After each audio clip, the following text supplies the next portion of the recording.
ज्याचे भाग्य चांगलं असेल त्याला आमच्या नामाचा छंद लागेल आणि त्याच्या मुखात सतत नाम जप असेल.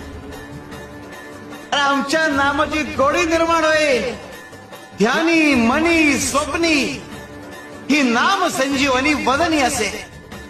त्याला निरंतर सुखाची प्राप्ती होईल. तसं मधाचं सेवन करण्यासाठी भ्रमर कमळ फुलात गुंतून पडतो आणि अत्यंत आनंदाने आणि आदराने मधाचा आस्वाद घेतो.